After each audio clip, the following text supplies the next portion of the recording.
Hello, friends. Welcome back to Amped Adventures, the podcast that electrifies your world with energy solutions. That's right. We're back for episode 2. I'm Mike Sokol. And I'm Doug Curtis, and we're your hosts. Today is an exciting episode because we have our first guest on the podcast, Chris Flegel. Yes, Chris is here, and he's a real pro. Chris, tell the people who you are and why you're so good at what you do, please. Oh, boy, Doug. Setting the bar pretty high right off the bat here. So hi, all. I'm Chris Flegel, Reliance Controls, and I'm honored to be here with you guys today. Oh, boy, where to begin? I grew up with Reliance Controls being a family business, so I've been exposed to electrical and everything backup power related from a very early age. My dad, uncle, grandfather, and great-grandfather were all engineers, so a long line of developing products to help people when there's backup power issues. Wow, Chris. We're so happy to have you here with us today because I did not grow up with a family of engineers. Although I have spent a lot of my professional career with a lot of engineers. But today we're going to talk with you and your experience about how to power your home in an emergency. And in fact, when we think about emergency preparedness, it's just so important. I mean, just to give you a little bit of the big picture, I mean, in 2022, there's a emergency event database, and they logged 387 natural disasters. What do I mean by that? Well, there was a loss of over 30,704 lives. The natural disasters affected about 185 million people. The economic losses are around $223 billion. So, Mike, I know that you have your finger on the pulse of what's going on a daily basis because all of your friends on your Facebook and all the events you go to, you're hearing stories every day. But I mean, let's just give everybody sort of a brief insight from your perspective. Okay, well, I watch a lot of news feeds, plus, I write daily blogs. I saw on this morning that they said that in parts of Texas that the heat index exceeded 150 degrees, 152 degrees, which I would consider to be pretty darn deadly. In fact, they're trying to come up with a new heat index rating that will kind of help you understand better how dangerous it is outside. The water temperature off the coast of Florida just exceeded 102 degrees Fahrenheit. Can't be centigrade or it would be boiling. 102 degrees Fahrenheit, which is almost sous vide temperature.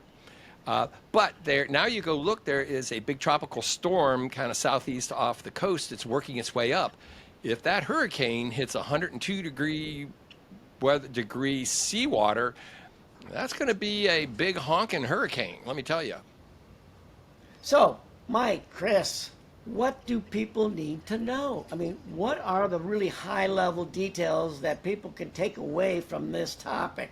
I mean, it's very important to prep now for future disasters. I mean, we know I got a hurricane off the coast. We got reports in Texas, but, what are people going to do to take care of their elderly, to take care of their children? And what if you're pregnant and you can't go to the hospital? If you simply like comfort, what is the risk both in the summer and in the winter? Because we have blackouts in the winter too, where power lines go down. Pick that up, would you, Mike? Yeah, and I have a couple of colleagues of mine that actually work for a few major power companies. And so we have these little discussions. For instance, Texas, I mean, it's hot right now, but, last couple of winters, Texas had multiple instances of power outages due to freezing temperatures. Everything kind of shut down and people had died from that. California has planned blackouts of up to a week to mitigate these forest fires that they have from these aging infrastructure, the aging power lines out there. Even little Maryland here, where I am, they made a big deal earlier when it was getting really hot. They said everybody has got to turn up the temp on their air conditioner. Don't try to be doing it at 65 or 68 degrees, because if everybody doesn't behave and use less power, we're going to start shutting it down ourselves. So they're asking us in tiny little Maryland to just start using less power. And that, again, that's not just Maryland. I see other states are doing this all over. And if not, they're going to do rolling blackouts. So they're warning you. So I think that, we have to realize you're not going to necessarily try to create your entire cool zone throughout your whole house, but you do want to have your bedroom cool enough. You want to have kids' rooms cool enough. So you create kind of this safety zone area, especially if you have an elderly person that can't take the heat or needs warmth during the winter. So, you got to think about both of these things. So the first thing to do is figure out how to create a cool zone or a warm zone. And then, I think if you can keep some power going so the kids can play games, and it's important to keep the kids busy and keep your communications up and running. One of the things that I saw a couple of months ago when there was a big tornado that rolled through Texas, and the very first thing it did was take out the tornado sirens.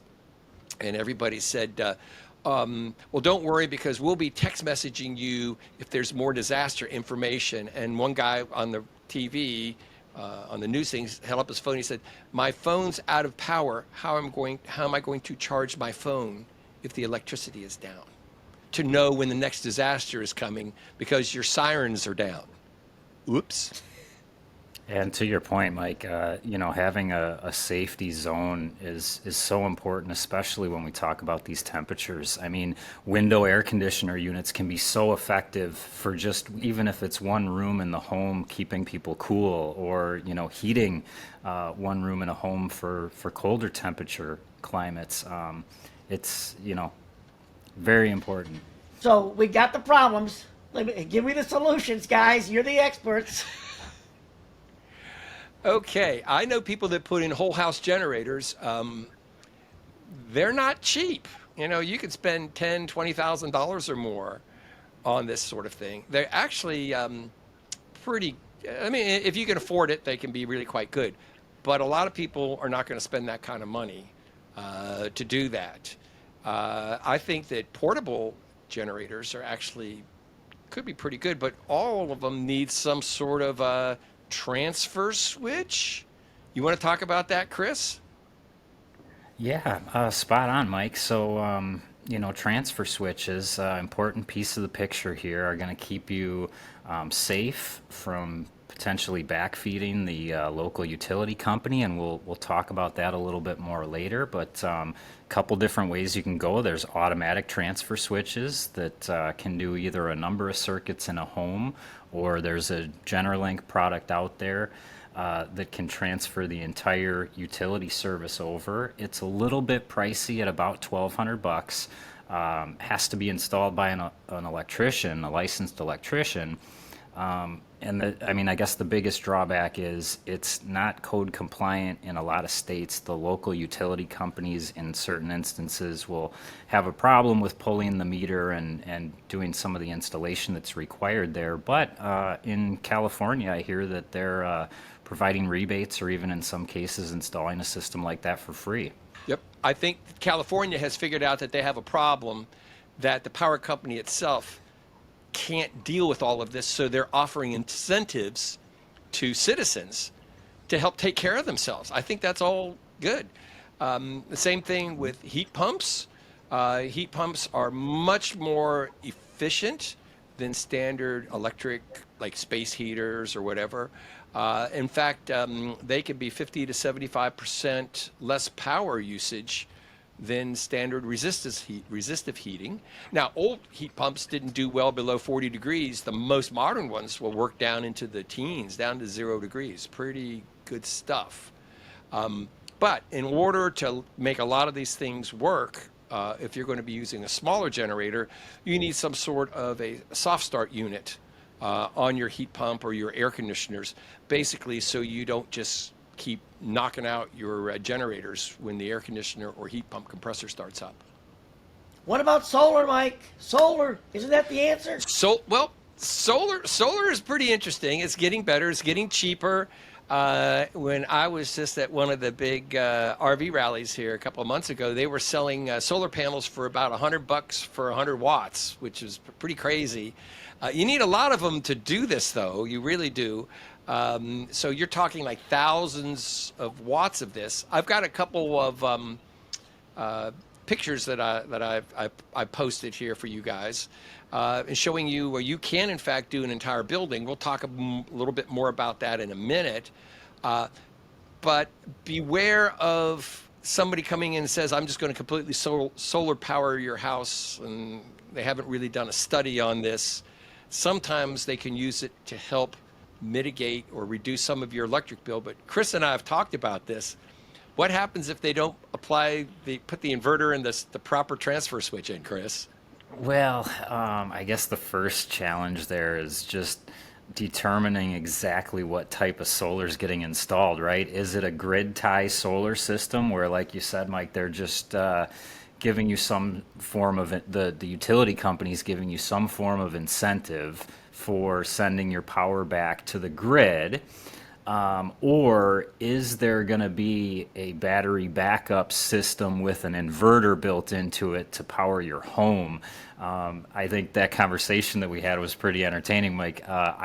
Unfortunately, at the expense of others. But to teach our audience here, we have talked to a number of people that have had solar systems installed in their home, only to find out that it does them no good during a power outage because there's nowhere to store the solar energy. So, yeah, it's something that definitely requires research and a lot of speccing out.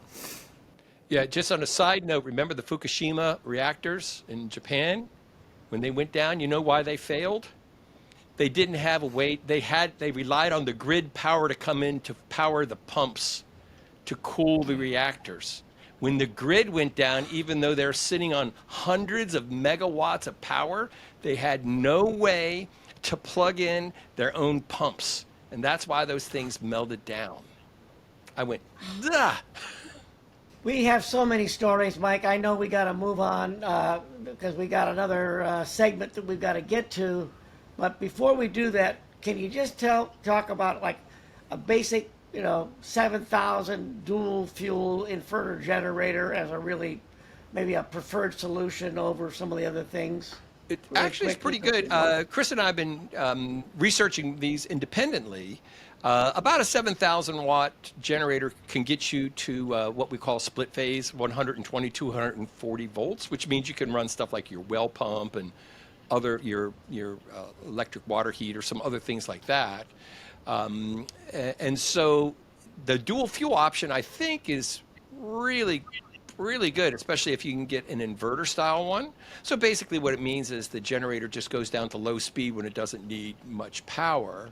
And the dual fuel thing is really nice because if you have one that's just only powered from natural gas, one of the things that I've seen them do when there is a flood or a hurricane is the local gas company shuts off all the natural gas to an area.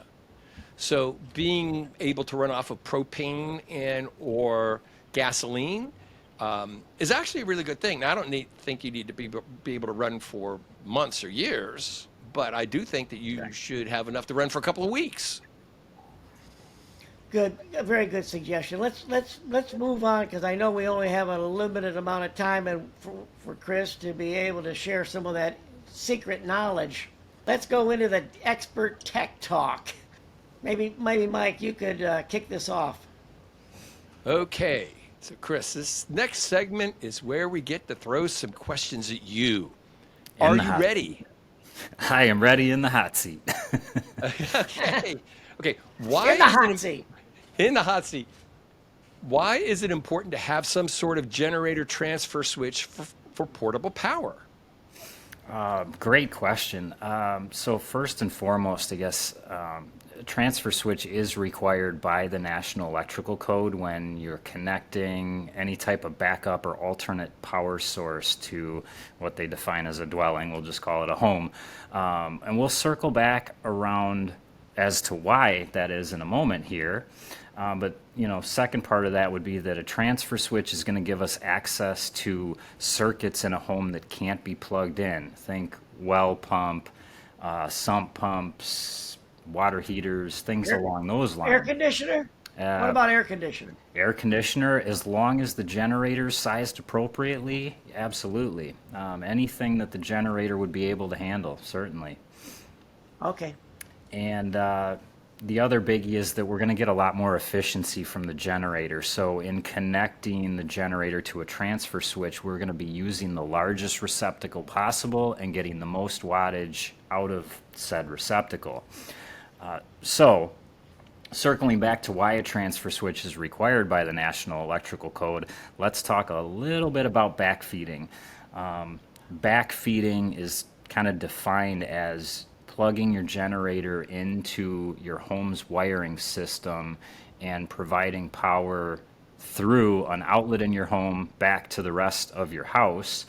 And in doing so, you can actually end up in a situation where you can put voltage right back out onto the utility line and potentially injure workers that are working on the utility lines. There have been instances where that has been fatal, and we never want to see that happen. So a transfer switch is going to keep the utility power and the generator power isolated from each other at all times. Without question, it is undefeatable. Right, and that's great. And people don't understand that transformer on the street steps down either 11,000 or 17,000 volts down to your 120, 240. If you backfeed into that, it creates 11,000 volts on those wires for the utility workers. So never touch a downed wire, never backfeed. It'll kill you. So what about this? Can you plug, well, I might be able to answer this. Maybe you can, Chris. Can you plug your RV generator into your house panel? A lot of guys have got RVs that have got like 5,000 or 7,000 watt generators. Mm-hmm. Do you know if this works? Because I know. Well, I think in most cases, I don't believe RV generators are typically suitable for temporary power in a home. But boy, that's kind of your wheelhouse, Mike. I'd love to hear your take on it. I was totally confused. So guess what? Normally, a generator, let's say you have a 7,000 watt home generator, or excuse me, a portable one, it makes what we call 120, 240 split phase. So you grab a hot and a neutral, it's 120. You grab two hots, it's 240. There is not a single RV made with a built-in generator that makes 240 volts. They're all 120 and 120. So even if you wire it all up, it will not power your pump, it won't power your water heater, it won't power any of those other things. I think it was just kind of a silly thing that they did. So yeah, you can't. Now, you can use if let's say you had a 3,000 watt generator, you can in fact plug that in via the special a cord, and you'll want a transfer switch, of course, to get in your house, but you're never going to be able to run 240 volt appliances. So I think this whole idea of, I've got this big RV sitting out there with, a 100-gallon diesel tank and I can run forever. Generally speaking, no. So Chris, how about using a portable 120, 240 volt generator? Oh, absolutely. I mean, that's an ideal situation. That can be connected with a transfer switch or interlock kit to a home very safely and efficiently.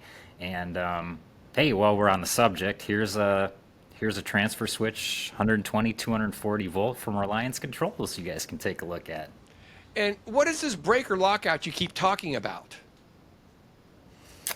So those are what we typically call interlock kits, and those can be installed retrofit onto an existing load center. And some local codes allow it, some inspectors will allow it. It basically forces you to turn off your main breaker in your load center, and then there will be another circuit breaker installed in your panel board that is mechanically interlocked to that main breaker, so that when you shut the main breaker off, you can turn on another circuit breaker to provide generator power to the entire load center. always advise people, if that's the route they're going to go, just be a little bit cautious, because those interlocks are removable when the dead front's taken off a panel, so you could put yourself in some, potentially dangerous situations. So always important to just know what you're getting yourself into before you go that route. And how much can you power in your house realistically from a 7 kilowatt portable generator? What kind of stuff? Well, a 7 kW generator is actually, I think, ideal size for most homes. You can run, typically all of the lighting, computers, Wi-Fi, well pumps, window air conditioner units. It's typically not going to get you central air, but it'll do a furnace, microwaves, induction, cooktops, keep your refrigerators and freezers cool. It'll do a lot. Now, one thing I have been doing experiments with is I have been able to run central air conditioner and heat pumps with a 7 kilowatt Honda by adding a SoftStart home unit on it. And that reduced the surge, that inrush, from some upwards of 80 to 100 amps down to 20 or 30 amperes. So we were able to do some pretty interesting experiments with that. So that you don't need a 12 or 20,000 watt generator just to run that. But again, I've got my Funkworks lab here that I keep doing these experiments in, but we're learning a lot. That's awesome. So I'm sorry to interrupt there. I was just going to piggyback off that. No, I think that's wonderful. I'm just starting to learn more and more about soft starts, and it's great technology that I think will be very useful for the audience here. I think so. I think it will be great. I think you've already answered this. What is the suicide cord we've heard about? Oh, you've got a graphic, don't you? Yeah, just a small little graphic that shout out to our social media marketing team. This is one of the potential ways that people can backfeed a home is via what we call a suicide cord. And it's named that for a reason, simply because you can see on the image that we displayed there, it has male ends on both sides of the cord. So you can plug one end into a generator and grab the live exposed prongs on the other end and shock yourself pretty good with it. So, transfer switches are not licensed in every state. How do you meet code in every state safely? Well, I guess that would depend on the type of transfer switch. So just speaking from like a Reliance Controls perspective, all of our transfer switches are UL listed, and that's to comply with Article 702 of the National Electrical Code. So any Reliance transfer switch is approved by UL for any state in the country. There are isolated incidents that I think we talked a little bit about earlier, where some states won't allow having a meter-based transfer switch, or some of the more unique applications where they're not licensed in every state. But if you go with something Reliance, we got you covered, every state. Yeah. And one thing that I do know, having done a lot of work on licensing and inspections in different states, even though this is supposed to be the National Electrical Code, it is not the law. It is not a national law. Every state, every county, every city has what they will approve or not approve. So they can make variations on this. So best to always talk to your local inspector and find out before you go do this. And we've already talked about potential pitfalls of solar power. Anything else that you want to talk about on solar power issues? I know what we're going to do is we're going to have Chris back, because I want to really dig into the situation about solar power. So I think we've got enough of a thumbnail to understand that it might not be the complete solution. But that is so very, very helpful, to go through all those FAQs. I want to thank you, Chris. Thank you, Doug.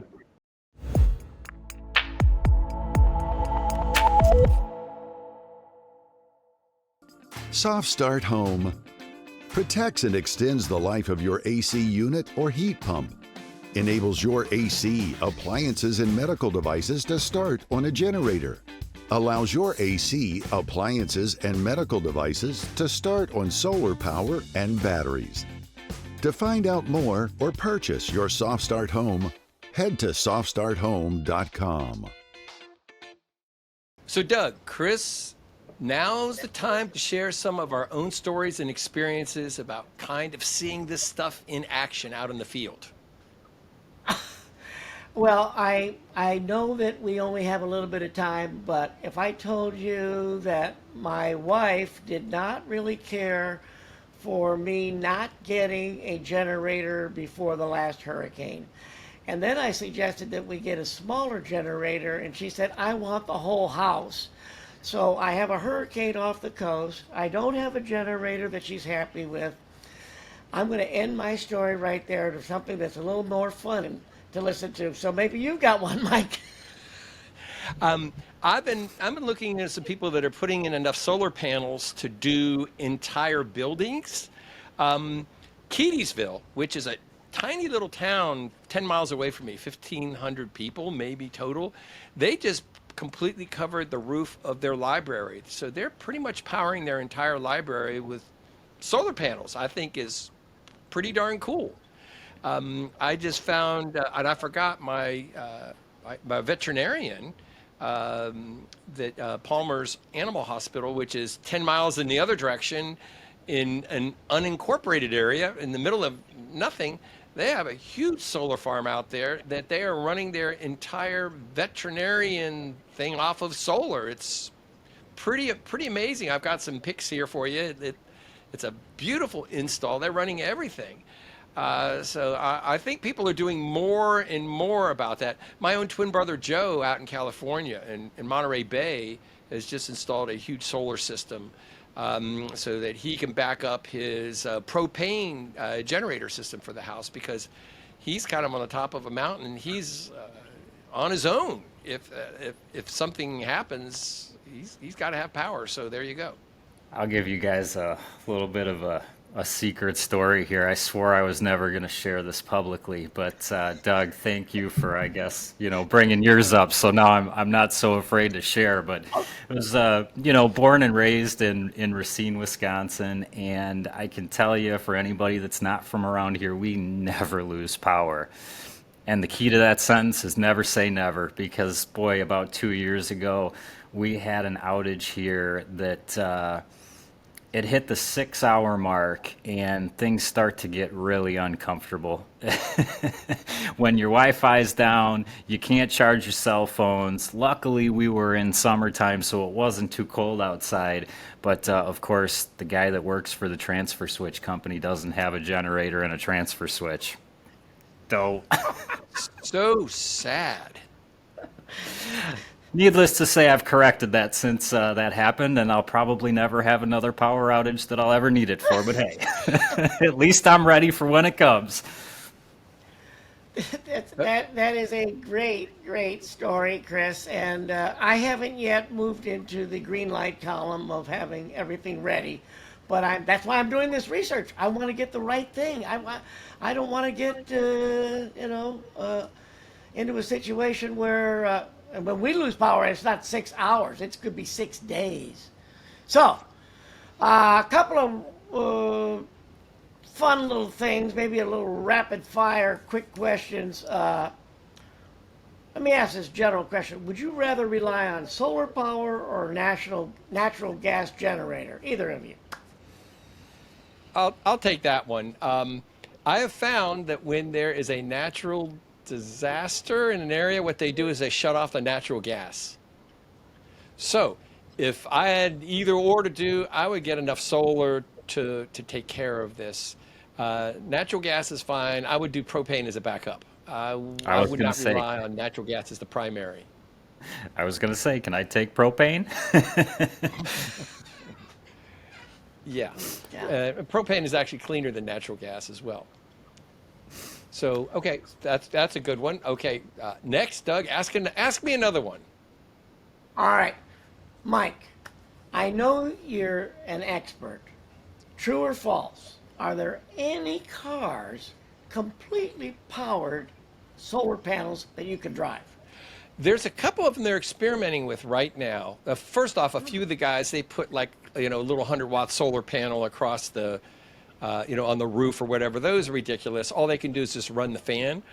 There's a couple of companies that are experimenting with these, and they can, if you park them out in the sun, they can gather somewhere around, 10 to 20 miles of range per day just sitting in the sun.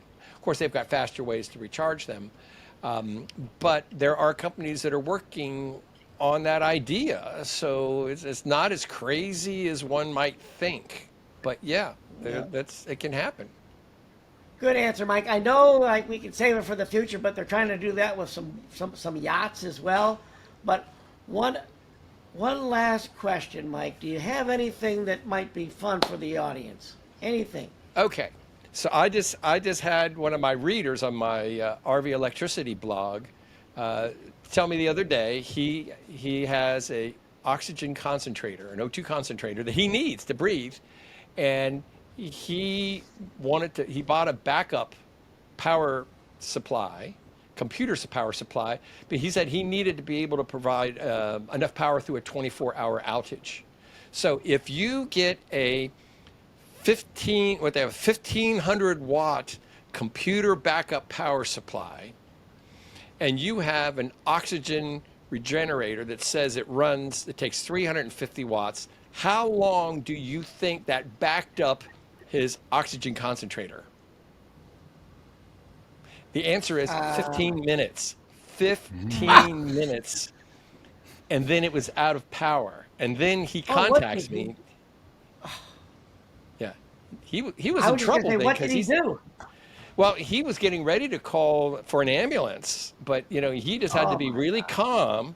But he desperately needed this. So you have to really understand the difference between watts and kilowatts, or watt hours, of kind of a thing. So don't think that just because you buy something off of Amazon, it says it's a 1,500 watts something or other. Computer backup things are completely different because their whole job is to keep your computer running for about 15 minutes so you can shut it down.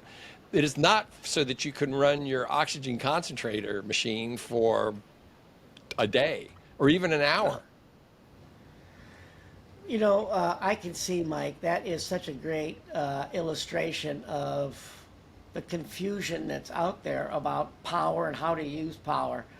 And, it's I know that we can't cover everything. I know we're going to get some comments down below when we post this, and, we're going to answer more of those questions in the future. Chris, I want to say thank you so very much for joining Amped Adventures with us.